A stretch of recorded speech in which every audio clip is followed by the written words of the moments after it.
Sure. Welcome to the Valley of Grace podcast, helping women reclaim their power and identity so they will know they are enough. And today I have a guest, and her name is Hazel Amin, and she's here with us. And we're going to start off by her introducing herself and then by telling the audience her life story. Oh, thank you so much for having me. Thank you so much. You are very welcome. Thank you so much for having me. So I'm Hazel Amin. I'm a high performance coach. I'm Kurdish. I was born and raised in Kurdistan region of Iraq. And Okay. yes, I'm Kurdish, and I'm based in Kurdistan and Dubai. I'm a high performance coach. I have two businesses. I have a Forex business and I have a consulting agency. Oh, wow. Yes. Wow. That is exciting. And so when it comes to your life story, is it any little snapshots of it that you would want to give the audience as far as growing up and that type of thing? Oh, yeah, absolutely. Like you can never, if you look around, you can never see someone with a success, even if it is a small one, Right. with a simple or easy past. You True. can never see that around the world. So I do have my own hard time. I have been through a lot of hard time in my life. So that led me to this point. That's where I am right now because of all of these things I have been through. So I can start really with my childhood. Like I was born and raised in Halabja city, which is a very small town in Kurdistan region of Iraq. Okay. My city has been chemically bombarded by Iraqi regime, and more than 10,000 people have died in my city. So that's a city, yes. More than 10,000 people have been injured, like died because of the chemical weapon that has been used by Iraqi regime back to 1988. So that's a city where it's full of negativity, and you can find a lot of mental health, a lot of negativity in that city. People barely believe in growing. People barely believe in having a different life because of the things that happened in that city. So I was born in that city. I was grown up in that city. Wow. But I was looking around and I was like, I don't want to live this life. I don't want to live this miserable life like everyone is living in here. I was dreaming of having starting my own company, having my own business, even when I was very little. Like I was dreaming of being a tennis player, you know. Oh, really? So you had those big dreams forming then? Yeah, even when I was a child. So then I started playing volleyball when I was 12. I played for Kurdistan national team. In Kurdistan and outside of Kurdistan for Iraqi national team for like 1 year. For volleyball. Then I gave up on volleyball and I switched to tennis because that was my child dream. Like that was my tennis dream when I was tennis.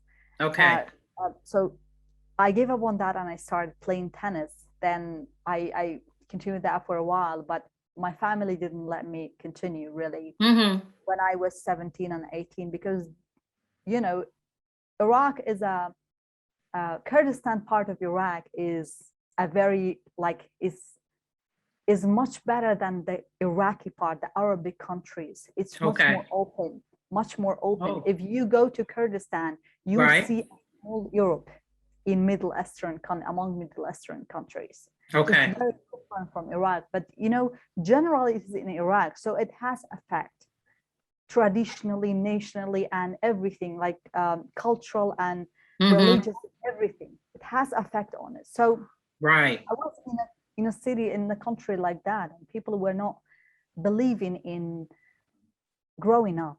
People were not believing in having a different life. People were not believing in creating the life, the dream life that you dream. They were like, that's a dream. That's a dream. You can never make it come true. I see, because they were so conditioned to their norm. Yes, exactly. So my family didn't let me continue. Then they arranged a marriage for me with my cousin. So Really? Yes, I was engaged to my cousin, Mm-hmm. which I was looking at as my brother. So I was looking at him like my brother, and I was like, I can never marry this person. I can never live with this person. I can never sleep with this person on the same bed. I can never live with this man in the same house.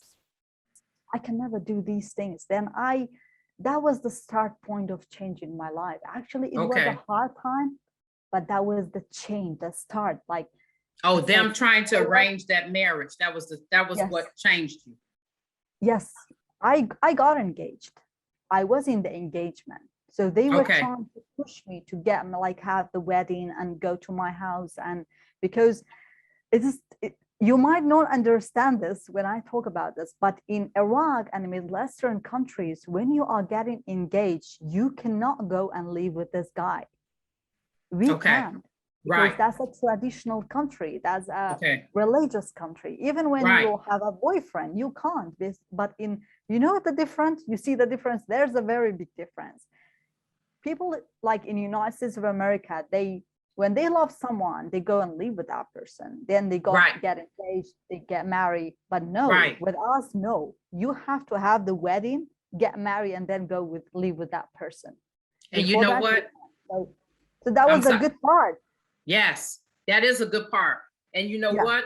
When I was doing some contract work at this last company I was at, one of the guys that I met, he told me that it's the same way in India. He said, what happens here in the US, we cannot do that in India. He said, we cannot go and live with boyfriend, or girlfriend. He said, we can't do that.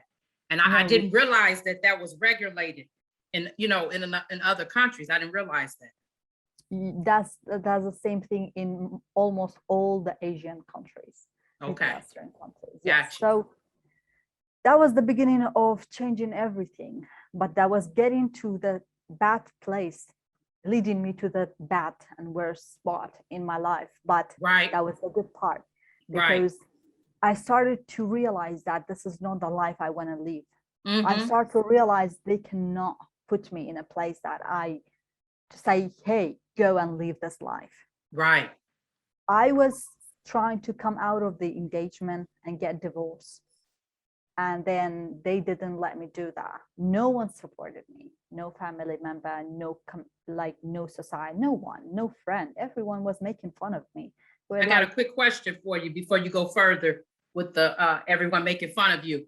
Now, engagement in your society, it's the same thing like marriage? Because you said you wanted to get a divorce. Yes, it is something like that, because we have to get engaged in front of a mullah, which is a religious person, like you have mullah in Islam. And then we go to court and we have a contract, in front of, in court. So even though you're engaged? Yeah. Really? I had to do that because I was obliged by my family. I did that. So I was trying to get divorced, but they were not supporting me. No one would let me do that. They were even trying to lock me down at home, in order not to go out and do that. Oh boy. At that time, I was only 18 years, and I was in university. I didn't know how to get out of that situation. So I was so broken. Because 18 years is a child. You don't know what you want. You don't know what to do. You don't know how to lead your life. You don't know. You need other people in order to do something. You need someone else's support in order to do something. But I had no support, like literally no support. Everyone was supporting the guy, my cousin, because he was a doctor. He was a handsome guy. He was a very good guy. Among all the people, he was the only one who said, this girl doesn't want to marry me. Let her go. He said that himself. Yes, but even our family didn't let that happen. So that's the bad part. So I tried my best, and I got there was a problem with my body, because when you have a problem in your mind, you have a problem with your body. When you have overthinking in here, you have it in your stomach, in your heart. So it affected me physically. Yeah. What happened to me affected me physically, my stomach and my heart. And I was fainting all the time, every now and then. And I was not passing my classes in university. So my family saw that, because I was top 10 student in university. Right. Before that. Then after that, I was not passed. Yeah. So I tried to come out of that. So right. Everyone, what happened was this: everyone was talking about me losing myself. I was broken. Right. And everyone in the city and in my university, people were looking at me like, is that Hazel? Hazel was such a strong girl. She was a tennis player. She was a volleyball player. She was a top 10 student. Now look at her. She's broken. So everyone, even my teachers were in university, were talking to my family. What is happening? What's wrong with this girl? Why she's like this? Why she's fainting in university? She cannot come to classes. She cannot do anything. She's not participating. So what happened was that finally they agreed, because in Islam, in our country, we cannot get divorced without family permission. Right. We cannot even get married without family permission. Right. So they agreed to get divorced. But the worst came after that. Really? They left me. All. Your family? Yes, all. Like, they didn't talk to me for around 5 years. No one in my family, in my city, no one. Literally, I got a question for you, real quick. I was going to interject real quick. So your family stopped talking to you when you were 18. So then where did you go? Like, since they didn't talk to you, did you still live with them, or what happened? Yes, so I didn't have a place. I didn't have money. I was still a student. I had to stay in the house. I had to stay in the same place. I was living with them in the same house, in the same city, in the same place. And they were not talking to me. No one would talk to me.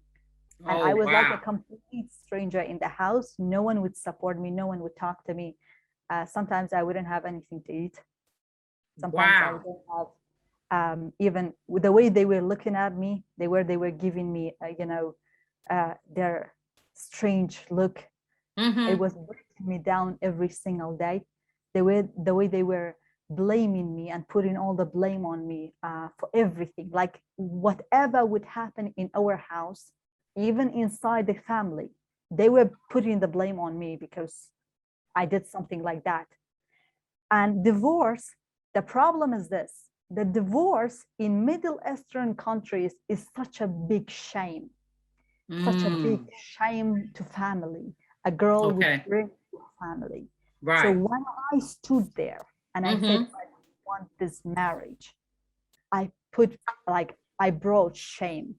According to them, I brought shame to them, to their family, because like people were looking at them like, you couldn't raise your girl in a right way. Wow. People were talking to my dad, for example, when he was going out.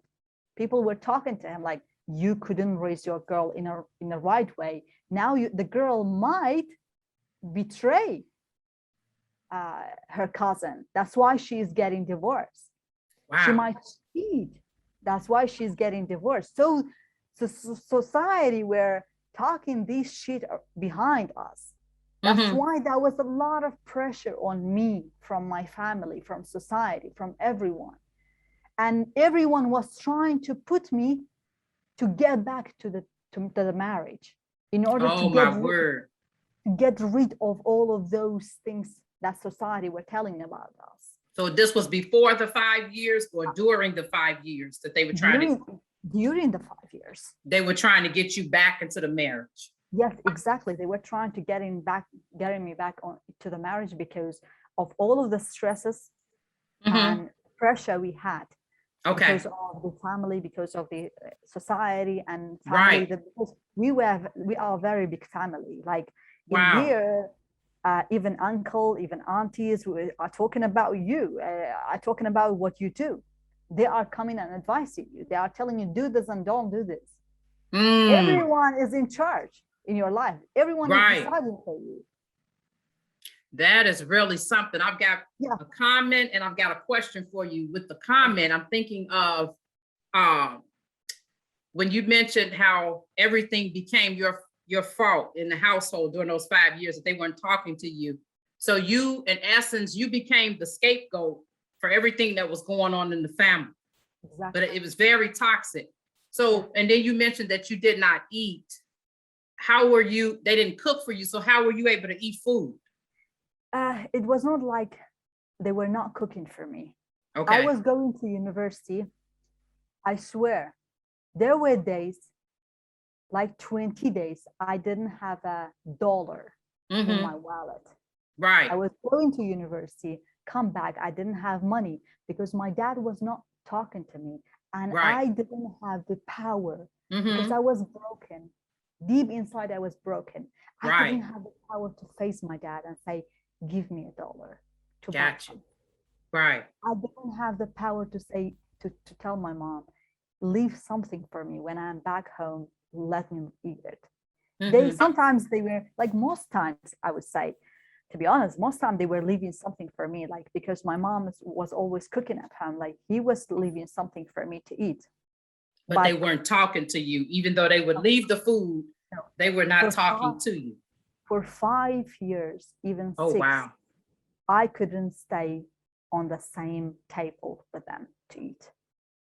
And that had to be hard too, to be in the same household with someone and them not talk to you, and you had to live there.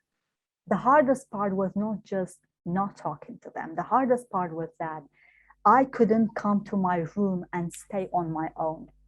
I couldn't stay alone. They had doubt about me, what I'm doing. They had doubt about everything I'm doing. They were thinking that I was cheating on my cousin. That's why I got divorced. So they couldn't leave me even alone. I had to stay and sit in front of them like this, do nothing, not even talking to them, not even look at them, not even do anything. So during the 5 years, you couldn't go into your room? I couldn't. I could for sleep only. Sleep. That's it. Okay. That's it. And I couldn't go out with friends. I couldn't go out to work. No, I couldn't do anything. I was just staying home. Okay. I couldn't do anything. So there was a lot of pressure on me. I tried to kill myself 3 times. 3 times. I was so broken. There were a lot of pressure on me. Every time, I remember once my mom was so sick and my cousin decided to get married again. So that was a good part because my cousin decided to get married again and they were not trying to put me back and take me back to go back to that marriage. Okay. But my mom, the hardest part was this: my dad wouldn't accept his marriage. Wouldn't accept your cousin's marriage? No. Really? And yes, the problem was this: my cousin lost his father in the chemical bombardment in 1988. So my dad was his dad too. Gotcha. He was taking care of him too. So he wouldn't accept his marriage. And after that, my mom got sick and he was on bed and he was putting all the blames on me. Okay. And I didn't know what to do with all of those pressure, all of those stress, anxiety. I was broken. I lost my self-love, self-confidence. I didn't have any self-confidence in myself. When you lose your self-confidence in yourself, you don't see anything, any value in your life. Right. You don't see any value in your life. Say, why I'm leaving. Right. When you don't believe in yourself and your abilities, you don't know why you're leaving, because you don't have any goals. You have lost everything. Like you said, the goals. Yeah, you can't even make goals. Yeah. Exactly. So after that, I tried to kill myself. I said, why they are doing all of these things to me? I was doubting if they are my real family. I was in a spot in my life that was like, are they really my family? Do the real families do this to their daughters? Right. Why they are always supporting my cousin and they love him so much, they don't love me? Why they don't support me? Why they don't give me money? Why I can't go out and live my life? Why I can't go out and work like other people? While I was top 10 student before, why I can't do all of these things? My friends are going out. My friends are traveling the world. My friends are doing all of, I can't do any of these things. Wow. Even when I go out and I come back home, they were blaming me and complaining a lot that I had to just do this at home. It was so hard. So I tried to kill myself. And I remember I got divorced by my third year of university. And that time I tried to kill myself. I was 20 years. 20 years old? Okay. Yeah. And I was in my fourth year of university. And I remember the only thing stopped me from killing myself was I was so broken. When I was going to university, I couldn't study. I couldn't do anything. So I was looking at the exam papers and I couldn't see anything. I was just seeing black lines. I couldn't even read it. I was just looking at it and I was not able to see what is written on the paper. So I was just looking at the exam papers and put it on my chair and I couldn't answer. So I was on an exam and I was looking at my paper and like this, and there was a professor in our class and he looked at me and he pointed to me like this. He said, "You." I just raised my head and I said, "You mean me, sir?" He said, "Yes, you." He said, "You are going through some hard time. It's clear on your face." And so the professor, let me just say this, the professor, I have never seen him in my entire life.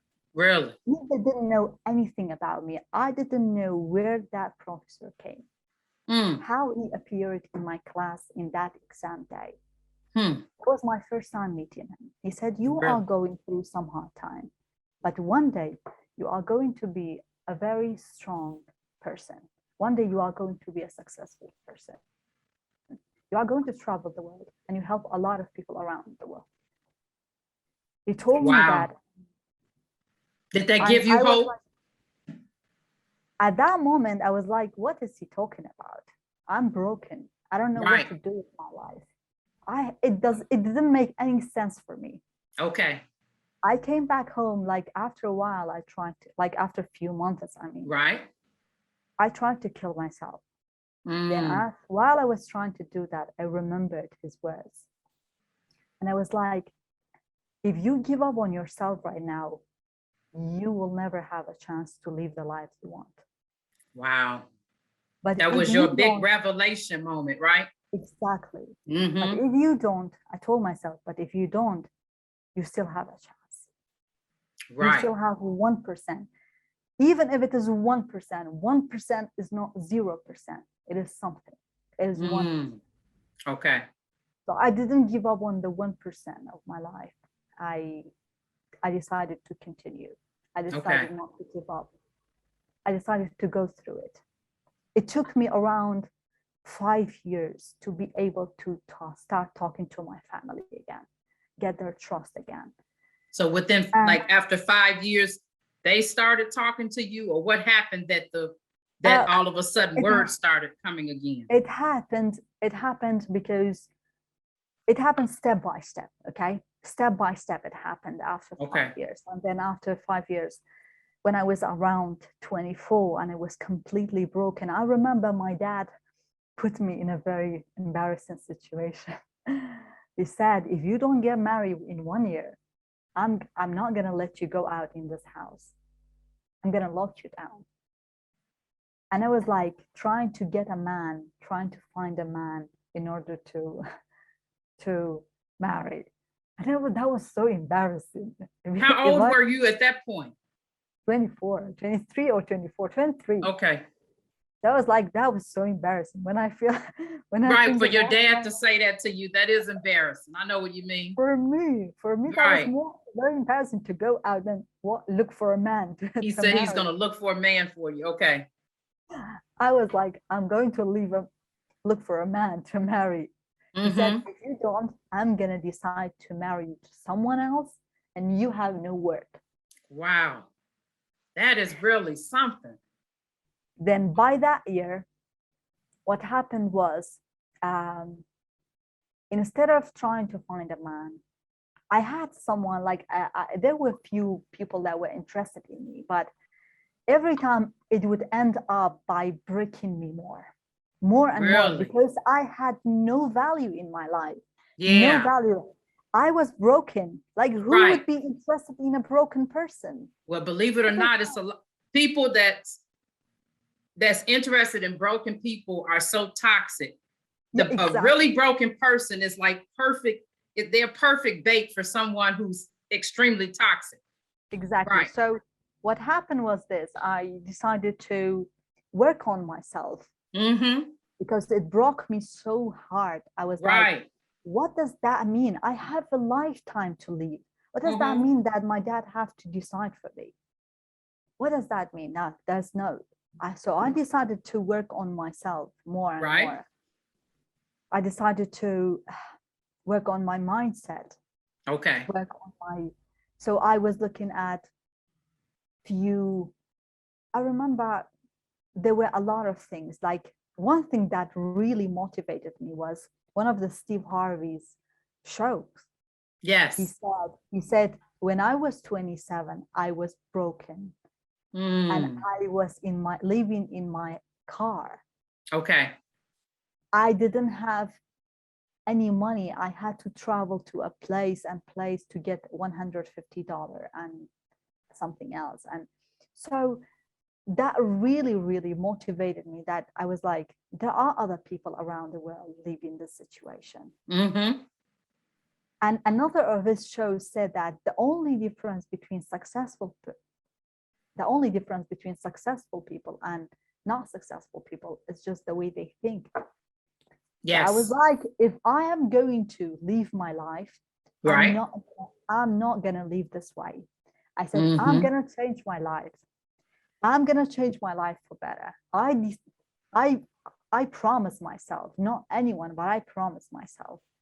I was sick of everyone's treatment with me. For sure. Sick. I was broken. I was like, I was full. I was like, stop it. I don't need your confirmation anymore. I don't need your affirmation anymore. I don't need your belief anymore. I don't need your support anymore in order to work on myself. So that I was top 10 student in university. I was like, because university decided to give me a chance to work in university as a as a professional academic person, because I was very clever in university. So I said, you know what, I will work in university and there's no one can stop me. I decided to go out and start working. It was very hard for them to accept this, but I decided to work hard. I bet. Make them.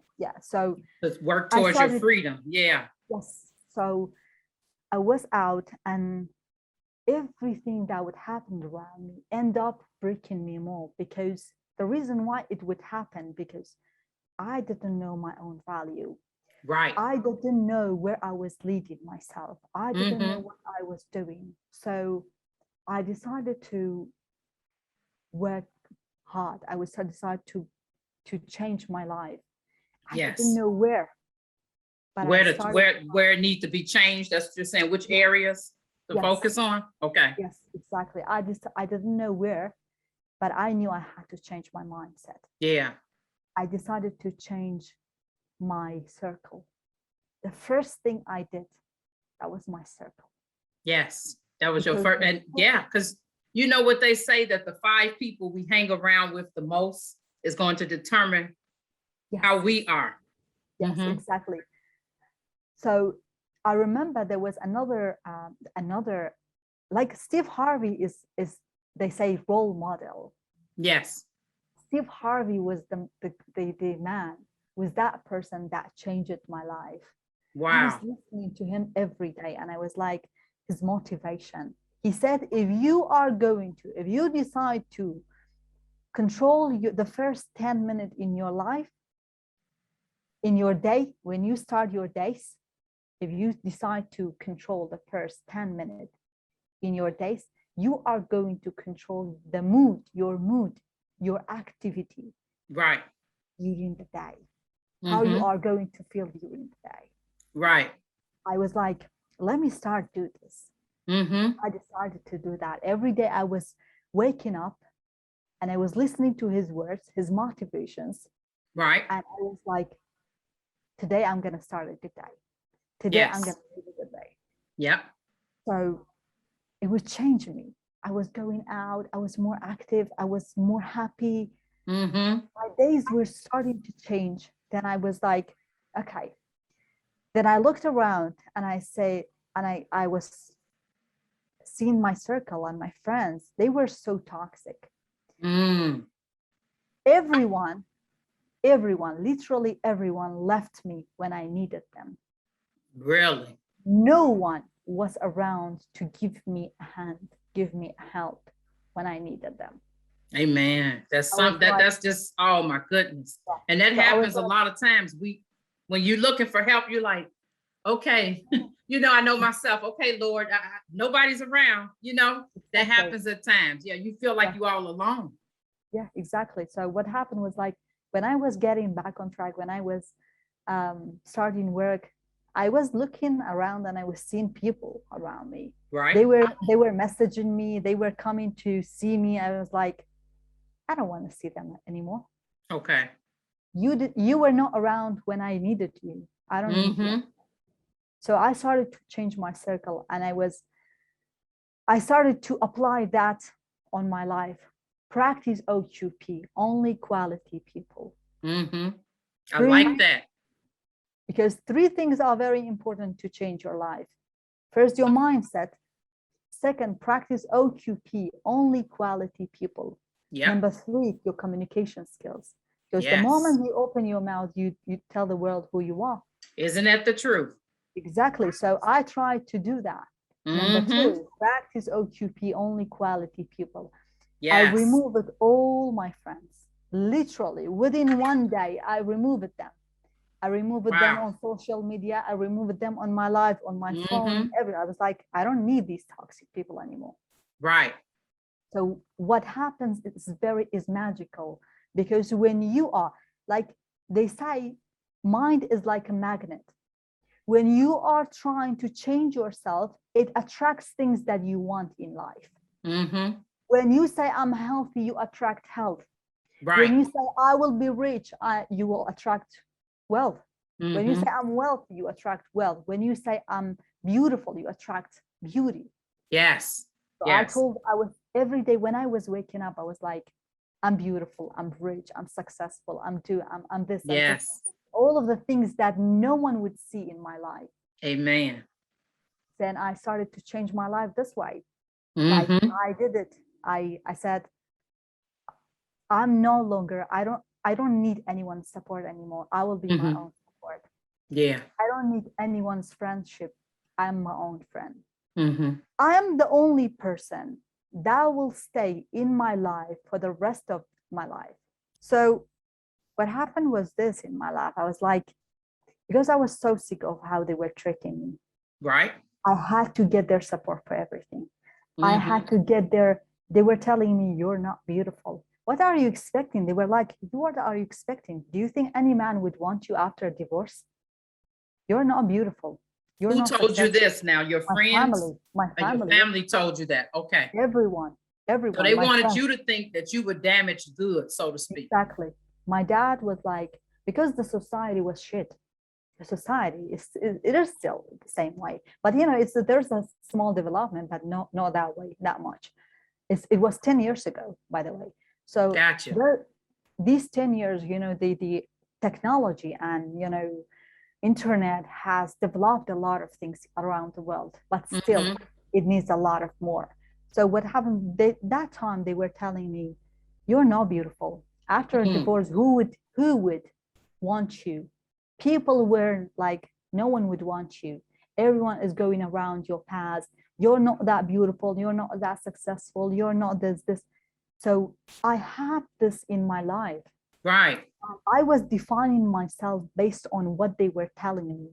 That was your definition. Yeah. I was broken because I was always thinking about these things they were telling me. And I was like, yes, maybe no one would want me. Maybe I lost my belief in myself and who I am. Wow. I lost everything because they were giving me definitions. It was Right. like, you are not beautiful, you're not successful, you cannot do this, you cannot go out. When they were telling me you cannot go out, when I was telling my dad, for example, not just my dad, even if I was talking in front of myself, say, I have a dream. They were shouting and they were saying, in your dream, you will have this dream. Oh, so okay. That created a mental block, a limitation belief in my mind that I would never be able to go out of the country. I would never be able to go out of the city to do all of these things. So I was defining myself based on what they told me. That's why I was broken. Yes. So yes. I decided to give myself whatever they have never given me. Gotcha. I had decided to give myself friendship that no friend gave me. I decided to be my own mother, my own father, to work for myself, to have money, to be successful, to be healthy. So I started to go out and work out to be healthy, to take care of myself. Yep. And I decided to give myself daily affirmations. I am beautiful. You don't need their support. Your health, you don't need their support. You don't need their affirmation. You don't need their support to be successful. You will be successful by yourself. Yes. So every time when I was looking at listening to Steve Harvey and all of these motivational speakers, Les Brown and Steve Harvey changed my entire life. Wow. I will be I have to see them one day to say, thank you. You changed my life. Right. I have to, because they did. Without them, I would never be here. Wow. So I was giving myself these things like, I don't need this. I gave myself everything. I started to change my life. I started to give myself this attention, give myself time to take care of myself. I took take care of my body. I was working out and I was taking care of my skin, and I was telling myself, you're beautiful. I was going in front of the mirror every day. When they were blaming me, I decided to leave them, not listen to them anymore. Come into my room, listen, look at the mirror and tell myself, you're beautiful. You don't need them to tell you you're not beautiful. Amen. You're beautiful. You're beautiful. You can be successful. Don't give up on yourself. I was touching the mirror like this. I was like, don't give up on yourself. Don't you ever give up on yourself. Right. Every single day I was doing this. Wow. It gave me power to move on, to go forward. I bet it did. Talk about, having that, internal like perseverance that you could do it. You can make it. Yeah, exactly. Yes. So changing my circle had a very big effect. When I decided to change my life, I decided to change all of these things. Believe me, your mind is like a magnet. It will attract things to your life. When I was looking for success, God would bring successful people on my way. Every day, day by day, every month, I was getting to know successful people around the world, and they were like open to talk to me, to share their success story with me. I was like, yes, mind is like a magnet. That's why these people are coming into my life. I removed toxic people. So this is very important.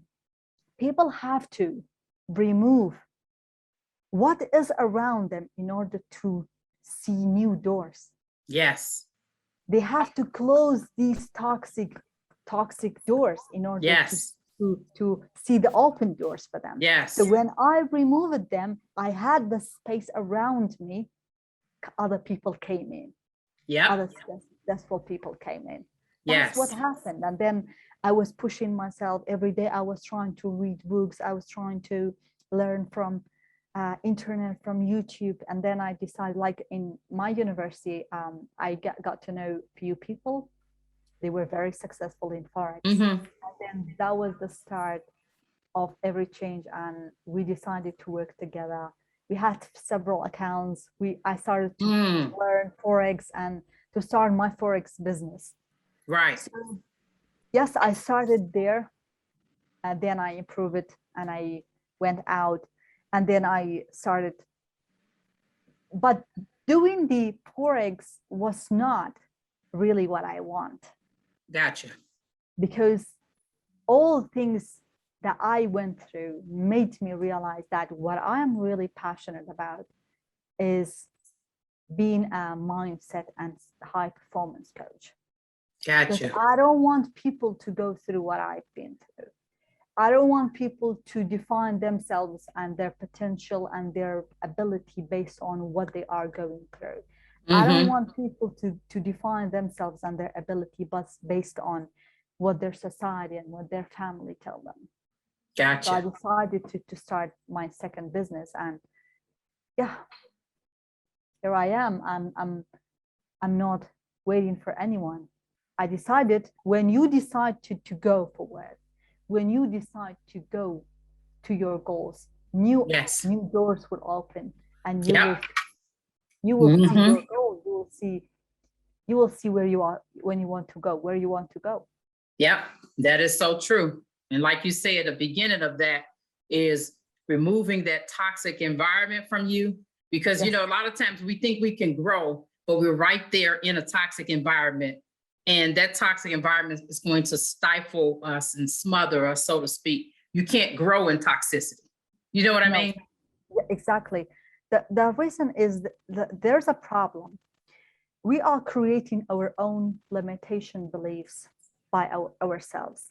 First, by listening to negativity and what the others say about us. Right. Secondly, by our toxic circle, because our toxic circle, let's say you are in a toxic circle, they have never been out of the circle for their entire life. How would you expect a better result in your life within this closed circle? Right. You can never do that. Nope. You have to surround yourself. People have to surround themselves with different energy. Yes. With a positive energy. Yep. I was surrounded by a lot of negativities in my society, my family, my friends. I was like, I will never get anywhere with all this negativity. So I started to change it, remove all of this. Remove all in order to have positivity in my life. Right. Yeah. So people have to surround themselves with positive people, with the people that they get them to their next level. Right. But you're right, though, when you hang around toxic people, those toxic people bring toxic energy. And you hang around healthy people with positive and life-giving energy, they're going to bring healthy, life-giving energy to you. Yeah. Exactly. There's a problem. Like there's a problem with a lot of people don't really know that when you are surrounding yourself with people, maybe they are so fun to talk to, maybe they are so fun to go out with, maybe they are so fun to go to a club, to go to a party, go and chill, I don't know. But these people are still toxic, because you have to look at your goal and then look at your circle. To look at your goal, to see where is your goal. Are these people in a level that they can get me to that point? No. So you have to look at your goal and then your circle. If your circle is not getting you to your next level, that's not the right circle. If you are in a room where everyone looks up to you, you are in a wrong room. You have to look up to the other people. You have to be in a circle where you look up to other people. You learn. That is so true. Yeah. So you can learn from them. Yes. Exactly. Yeah. So changing the negativity, changing all this energy, because you don't feel it. You are around these people, you feel like it is fun just to go out, just to have fun. This is not fun. This is not the actual fun. We don't know. Every day we hang around these people. If someone don't do anything in your life, don't even bring negativity, okay? Right. You go out, you give them some time and some energy. The other day you go out, you give them some time and some energy. The other day with the, like every day, even if they add one negative word into your life and you give them some energy, some time, after a while you feel like you are empty of energy and of Yes, you time. will. Yep. And you have added a lot of negativity in your life. Mm-hmm. That's just like a tree. Every day when you are watering this tea, you know, Right. it will grow. It will grow. Mm-hmm. If you add oil, let's say, okay, instead of water, does it grow? No, it will not. But if you water another tree just beside that tree, it will grow. So that's Yes. just what you are giving. That's the, I can define circle as the soul to grow. Yes. That's the soul. Mm-hmm. So for me, it is that much important. I don't know, how is it for you? Yes, I think it's very important to me as well. You know, I've had some people I had to end friendships with, and it was because they're toxic. I had other people who have walked away from me as far as being toxic. And because one thing I always say, I like to tell the women, when you are growing as a person, if someone else is in relationship with you, I don't care if it's friends, family, co-workers, sisters and brothers in Christ, ministry partners, whoever you're in relationship with, either they're going to start growing and come on board with you, or they're going to start pulling away and they're going to leave on their own. But the relationship can't stay the same once one person makes a decision to grow. You understand what I'm saying? Just the natural way the relationships go. Either they're going to come on board and grow, or they're going to just go away on their own. Exactly. That's the same thing. I feel that that's the same thing even for relationship. I always tell people, like my clients and people that I listen to me, I say, don't decide based on your relationship with someone based on your today's plan. Don't decide on your tomorrow's friends, on your tomorrow's relationship based on your today's plan. Right. Decide on your today's friends, today's circle based on your tomorrow's plans. Yes. Amen. Yes. So you can't decide on the man you will live for the rest of your life based on what you do today. You have to think about what you do in 10 years. Right. What you do in 5 years, what you do in 10 years, what you do in 20 years. Yes. Can they come with you there? Can they accept that growth? Right. Can they accept all of these? Can they come with you all the way? Right. Can they support you when you are down, when you are broken? I know I have been down there. I always say, I have been down there. I was broken. I saw no one around me. So you can't trust anyone. You can't decide on friends based on your today's plans. True. Because they will go when you are broken. They will go. They will. That is so true. Now I've got a question for you. Why do you think it is that women are staying in unhealthy relationships for so long? It depends on so many things. According to me, the first thing that makes someone to stay in a toxic relationship, either is it with a friend or with a man or whatever, that's not knowing your own worth. You don't know your own worth. You don't know your value. Yep. They don't know their worth. They don't know their value. They don't know what they can do. They don't see a way out. They feel they don't know their value. They accept anything because, you know, when anyone is in a relationship, when you are in a relationship, you have to ask yourself this question: what is my cost to be in this relationship? Right. Yeah. What's the cost? What is my cost to be in this relationship? What's my cost to be in this? If the cost is you, that you cannot do what you want to do, you can't be who you want to be, you cannot do what you like to do, that means the cost is you.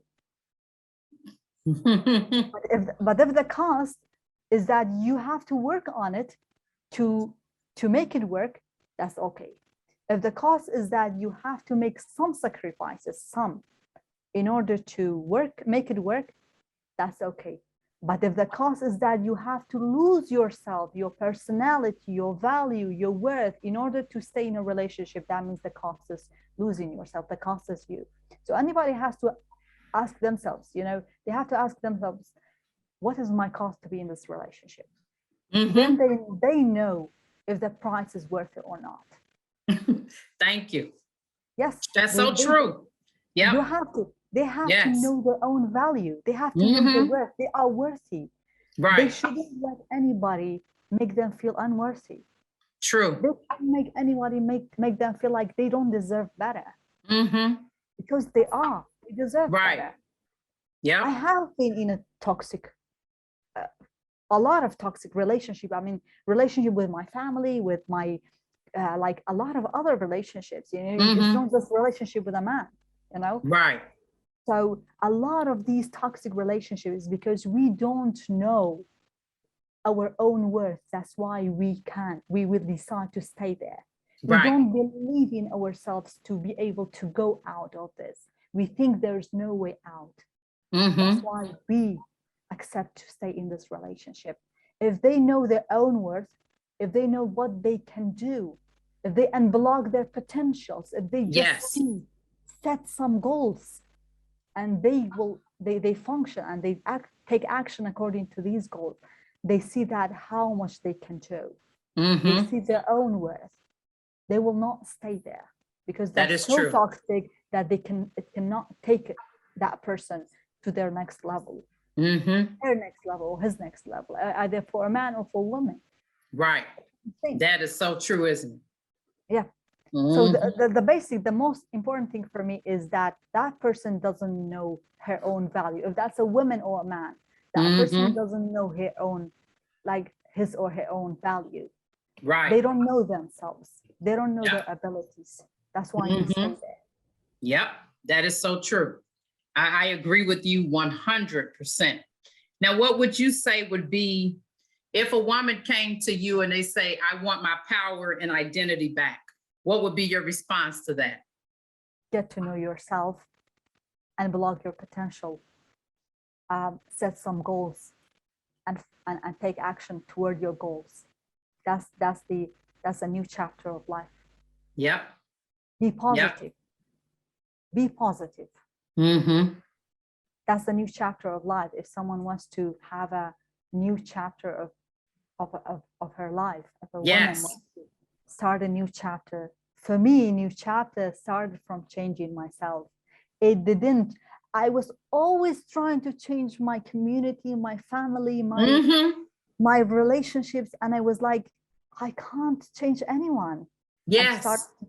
So when I knew that I can't change anyone, I decided to change myself. And changing myself changed everyone. Now all of them support me. Amen. But then we just talk about that. When we start growing, either they're going to come on board or they're going to leave. Yeah. But if we try to change someone, change is not going to take place because we are going against somebody else's free will. Yes, exactly. You know what I mean? We're going against the natural order of the way things are supposed to go. Exactly. Because it's no longer changing someone, it's really controlling them. You know what I mean? That's so true. That's so true. And we can't make, go ahead, I'm sorry. Everything starts with us. Yes. The change should start here. Whatever you do in your life, start here. From here, change will start here. If you shine, it's just like a light, you see, a light. When the light shines, makes around the light shine. The place, the room will be, it's not dark. There's a light over there. Amen.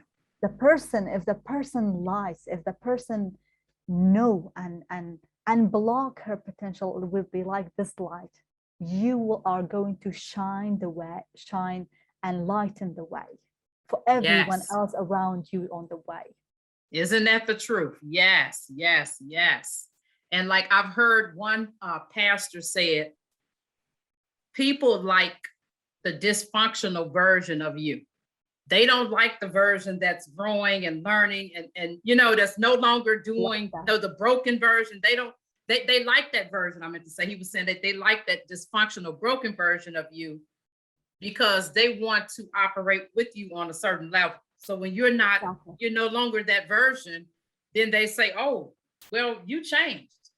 That's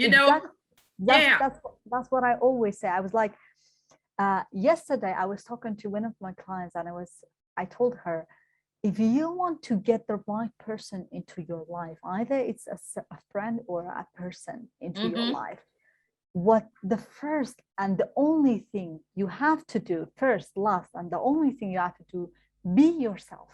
Yes. Be yourself in every single moment.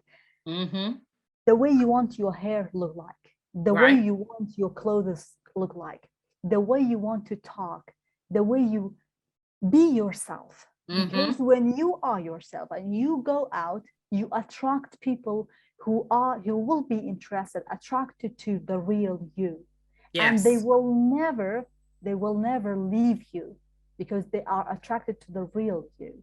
But if you show and if you pretend to be someone else just to make someone happy, if you show a different face of you, then you will attract a different circle. That's true. You are attracting. If you are negative, you attract a different negative circle. Right. If you are positive, you are attracting a positive circle. Yep. That's exactly. You're absolutely right. Yep. If you, like you said, and if you're negative or if you've got that broken mindset because of what other people have said to you, like you said, then we're going to attract, you know what I'm saying? Other people who are just like the person that gave you that mindset. We're going to constantly keep attracting those type of people, because we are feeding in, we've internalized what those people have said and kind of like made that our mantra. So then people see us and they go, oh, okay, I'll hang out with her. She needs more toxic people in her life, because we've got it programmed up here wrong. So we're giving off that energy. The problem is that they think if that person is negative and she will be okay with another negative person, they think they understand each other. But the problem is that they are breaking each other. They are breaking each other more and more. Yes. Yep. They are not helping each other to grow. They are not understanding each other. The only thing that works is because both of them are negative. That's true. Yep. You're right, though. Like you said, they're breaking each other, exploiting each other's brokenness, so to speak, right? Yes. Now I got a question, 3 more questions, and I'll get to the fun thing. Well, one more question before I get to the fun questions. Sure. What would be your definition of resilience? So, what was your question? Sure. What is your definition of resilience? Okay. So, by resilience, is that people don't have to. This is my definition, okay? Okay. People don't have to think that they are not going through some hard time. It's the ability to come back from a hard time, from a difficult time. Yes. People have to think that, people have to know that they have the ability to come back. There's always a chance to come back. It's not giving up. People have to know that they should not block themselves from feeling stress, anxiety, and not having any mental issue. People have to experience these things. People have to experience stress in order to know what is stress, in order to come back and to value their good times. Is the ability to come back from their hard time. That's what I would say. That's exactly. It's our ability to come back. There's always a way to go back on track. I like to think of it that way too. Yes. And everybody have their own definition. So that's why I always ask each of the guests, Just out of curiosity, what did they think about it? What is yours? You know what? When I think about resilience, I think about a person's ability, their emotional, mental, spiritual, and physical ability to bounce back after adversity. That's how I would define it. Mm-hmm. Nice. Yeah. That's yeah. Because I think about, oh, go ahead. I'm sorry. That's okay. So what I would think about is just the ability to come back. Mm-hmm. In general. Yeah, I'm just coming back. Yep. Exactly. The ability to come back, and people have to let themselves out, be open to experience these things. Mm-hmm. They shouldn't say, I shouldn't be stressed, I shouldn't be emotional, I shouldn't have anxiety. They should be open to experience these things, because without these things, you are not growing.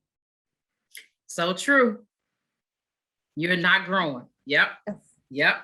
That's the only way you're going to build resilience, like you said, is that it's going to have to be some kind of struggle going on. You know? True. That's so true. That's so true. Some kind of struggle. So I got a few fun questions before we end. Sure. And the first one is, what is your favorite kitchen gadget? Kitchen what? Sorry? Kitchen gadget, like something you like to use in the kitchen? Oh, I would say, okay, my cup of tea.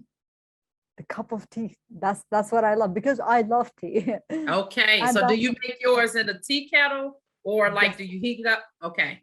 I make my own. Actually, I love tea.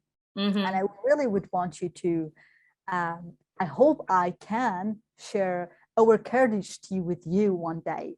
Okay. Because it's so amazing. I make my own. I know I'm not like, okay, we have this type of teas, tea bag. Right. We have this tea bags, but I don't like this, except for the time that I am very, very busy and I have my own here. But I make my own tea in teapot, Gotcha. I like black tea. So teapot, I would say teapot and my cup. That's cute. Yeah. I love it. Yes. So name 5 books that you've got that you feel you can't live without. The first book that I can't live without is Millionaire Success Habits by Dean Graziosi. Yes. Millionaire Success Habits. Wow.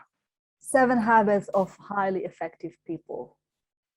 That one's number 2. Okay. Yes. And number 3, Limitless. And who is that one by? By Jim Louie, or I think it's Jim Louie, something like that. Yeah. Huh. I think I read that like some time ago. Okay. And number 4, I would go with, let me think about books. There are a lot of books. Actually, I read a book long ago that was by Tony Robbins. I don't know exactly the name of the book in English language, but it was, because I read that book in Kurdish language. Oh. It was talking about the spree and the wide of our thinking. Wow. It's by Tony Robbins. One of the Tony Robbins book. And the last one for me that would worth billions of dollars is this book. Let me share it with you. Wow. Discover your Clifton strengths. Wow. This book for me worth billions of dollars. For anyone who would want to read this book, they have to go to the Clifton Strengths website. There's a test they have to do it. When they do the test will tell them about your top 5 strengths, personality. What's your top 5 strengths, and how to get benefit from these top 5 strengths in your life and in your business to be more productive. So what you have to do, you have to come to the book after that. You will read your top 5 strengths. You will find it here. Okay. And it will tell you how to get benefit from it. For example, my first one is focus, top 4. 5 strengths is focus. Okay, so when I come to the book will tell me how I can be more focused, how I can use my focus to create a better circle, a better team, how I can be focused, use focus to be more productive in my business and in my life. Mm-hmm. So this will help you to maximize your potentials. Get benefit from it. Gotcha. In a proper way, because the ability to grow relies on how well we maximize our potential. Isn't that the truth? We have to look at our strengths as our biggest financial assets, and we have to look at our weaknesses as as expenses that we have to minimize. So this will help you to maximize your potential, to get benefit from your strengths, your potential, and to get to them. So this is the book that I would say, above all of them, I cannot live without. That's the number one. Okay. Wow. What songs do you have on your playlist? Oh my God. I can share a lot with you. You got a lot? All of them are motivational. There's one that I really love, which is There's a Hope. There's a hope, we say. Okay, let me just find the name. Sure. The first one that I would say is, there's a girl, her account, I think her name is Ava. Her songs are really motivational. Really? Really motivational, yes. Okay, can I share some of them with you? You sure can. Okay, love it. So yeah, so what I would say, this Ava, this girl, Kings and Queens by Ava, yes, and Unstoppable by Sia. I would say Never Give Up by Sia. I would say Never Say Never by Justin Bieber. Okay. I would say Senorita by Shawn Mendes and Camila. Okay. I would say yeah, these are the songs that Cheap Thrill. Okay, one more. Let me say Shape of You. I have a lot of, like J-Lo. I love J-Lo, really. Yes, her music. I listen to her. Yeah, Pitbull, definitely. Pitbull. I would not forget. Like, I can't forget about Pitbull. Like, people. If someone, like, that was one of the things I really wanted to share.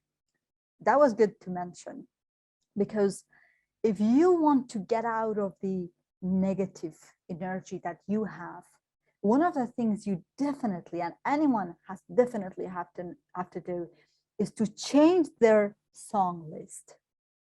Remove all the slow motion songs and add, energetic songs like Pitbull, like all of these amazing songs. Because it gives you the power to be unstoppable. Never Say Never. Like, that was one of the most amazing songs by Justin Bieber. Never Say Never. Yeah. And then songs like, okay, Pitbull, I would say the last one by The Rock was amazing. What was it? Who was the artist? The Rock. Oh, yes. Okay, The Rock. Okay. The Rock song. Okay. Yes. Wow. So that's with The Rock. Gotcha. Yep.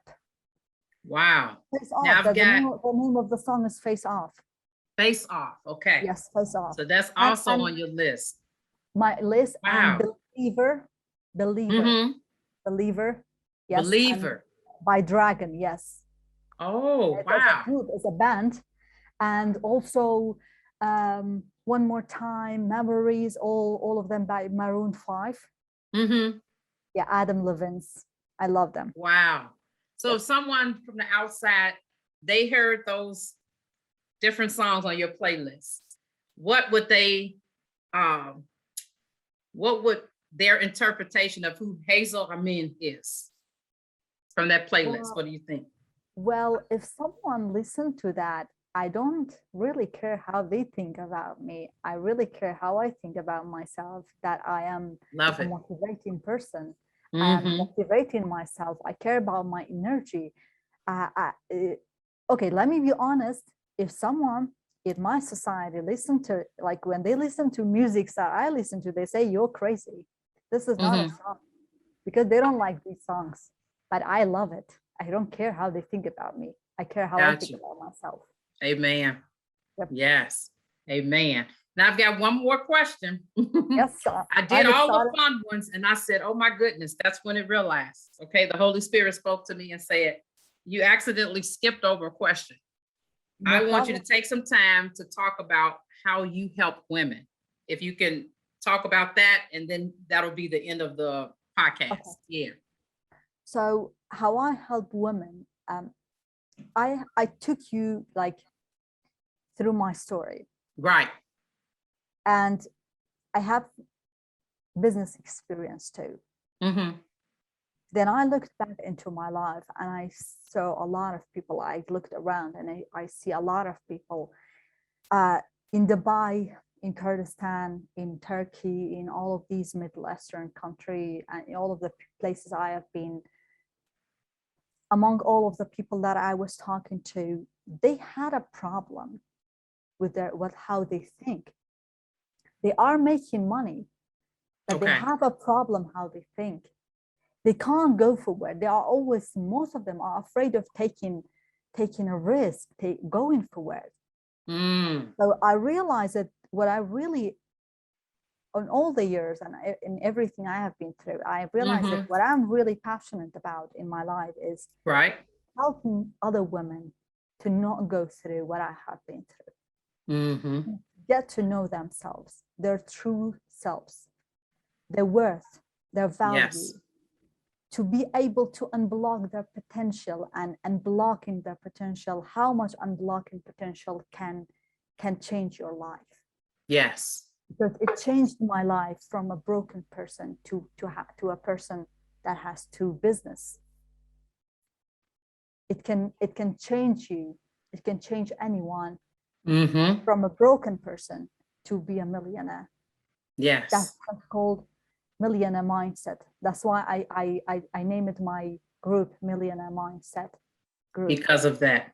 Yes, exactly. Because the mindset can change someone's life from a broken person to be a millionaire.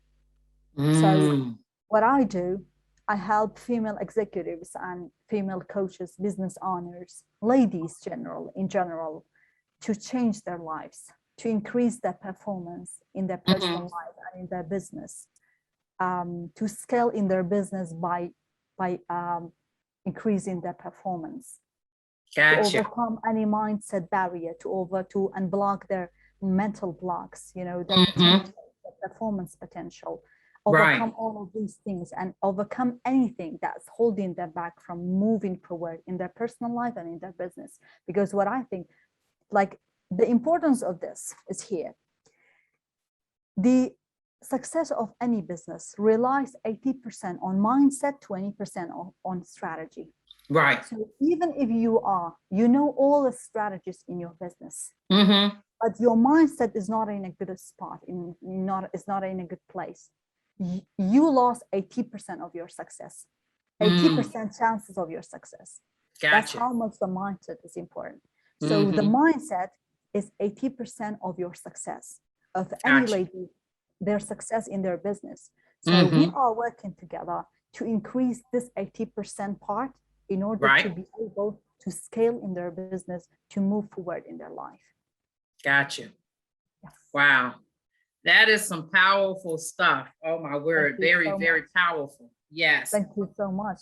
Yes. Thank you so much. I mean, this conversation has been such a blessing. And I just want to thank you for your time and for being a guest here today on the Valley of Grace podcast. And I also want to give a shout out to Timothy Horton for bringing our intro and outro music every week. And as I always end, until next time.